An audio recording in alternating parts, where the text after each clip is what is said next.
The students of class 7 standard, today I thought of doing perfect English because as it is weekend, Saturday, okay. So I'm going to start chapter number 3, an Irish airman foresees his death.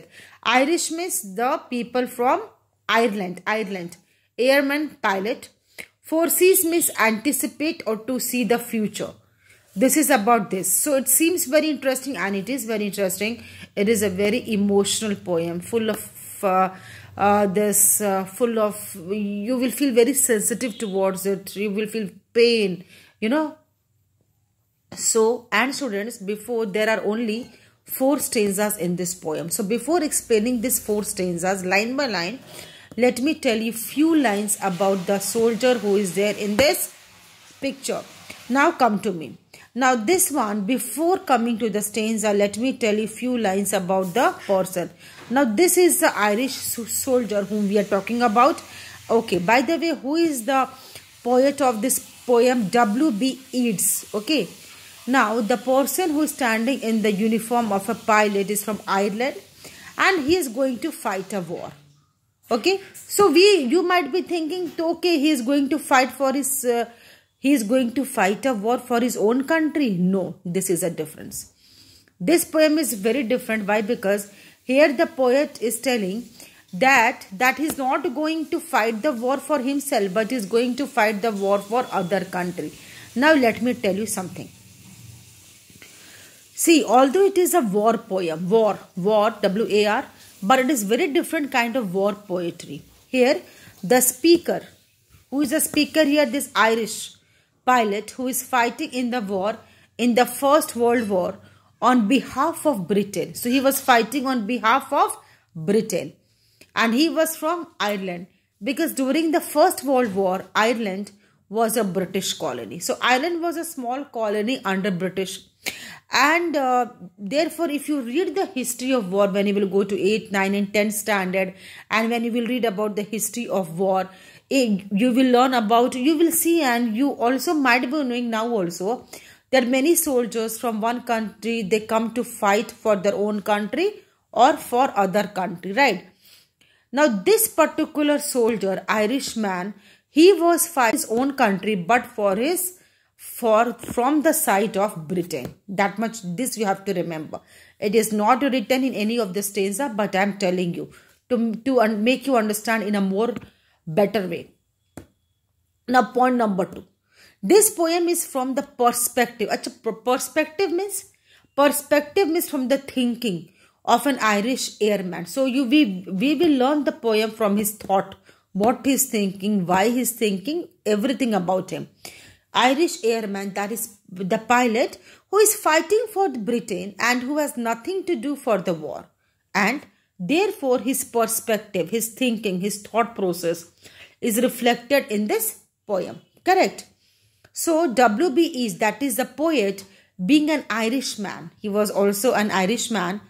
He knew very well how the Irish people were suffering. This poem is all about the Ireland and the Irish people. Now comes stanza by stanza, right? Understood about this person? Yes. I know that I shall meet my fate somewhere among the clouds above. So the Irish person, soldier, how sensitive and how painful this is. He was knowing the work which I am going to do, one day I will die. And what was the work which he was going to do? He was going to fight a war for his country. No, not for his country, but from the side of Britain, British. Those that I fight, I do not hate. Those that I guard, I do not love. I am going to fight a war. So I'm speaking. So he's a speaker here. He's telling I'm going to fight a war. I don't hate the people whom I'm against, and I don't love the people whom I'm protecting. That means it was a kind of feelingless war. He was going to fight the war just like that. He was going to fight the war, but he was having no feelings for anybody. Why he is saying so, you will come to know soon. My country is Kiltartan Cross.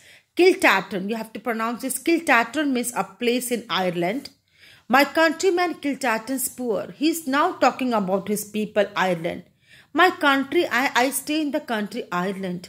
My people is very poor. Our condition, our plight is very poor. Full of morrows, full of sorrow. No likely end could bring them lost or leave them happier than before. And he's saying, what will happen if I will win the war? What will happen if I will lose the war? Nothing will change in the condition of my people of Ireland, because they are very poor, and that too, I am not fighting for my countrymen. I am fighting from other this group. Correct? Third one, nor law nor duty bade me fight, bade means compel, pressurize, bade me fight or pressurize me to fight, not public men nor cheering crowds. A lonely impulse of delight drove to this tumult in the clouds. Now this 4-line means here the Irish soldier is telling, hey, don't blame anybody. Nobody has pressurized me. The ministers, the politicians, the law, nothing has pressurized me. I came to fight the war because it was my choice. See the third line, a lonely impulse of delight, just like a delight for pleasure. Drove means ghichna, war ne humko ghicha.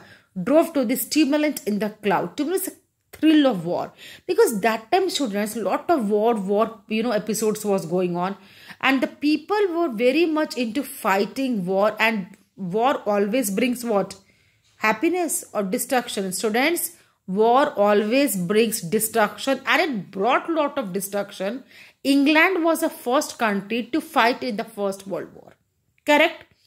Now this poem, we can say that this poem or the speaker is against the war. He is telling why people used to do the war, why we are doing the war, because war say nothing happens. With war, nothing happens. We gain nothing, but we lose many things, right? Come to fourth stanza, my dear students. I balanced all, brought to all to mind. The years to come seemed waste of breath. Means he is saying nothing. See, I have written here, nothing is going to change for his own countrymen. Okay, so if I fight the war, nothing will change. If I will not fight the war, nothing will change. So let me fight the war only, because at least better than wasting my time into Ireland, nothing to do. At least I will do something. A waste of breath, the years behind. I cannot waste my breath. I cannot waste my life. I cannot waste my time in Ireland. At least if I want, if the people is going for the war, if the craze of the country is for war, let me fight the war. Let me go beyond it. Let me go above the clouds and finish my life. And that's all, because nothing is changing into our country. In balance with this life, his death. This is a very sad ending, guys. What to do? Now, if I talk about the conclusion, excuse me, an Irish soldier knew that, nothing is going to change in a war.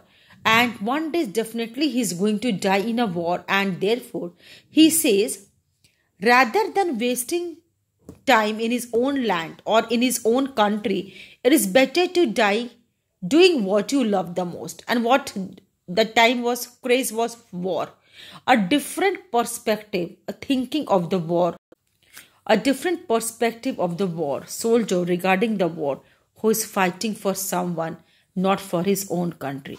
This is how the poem is very well written, very well composed by the very, great poet, W.B. Yeats. Hope you liked my video. Please subscribe it. Thank you.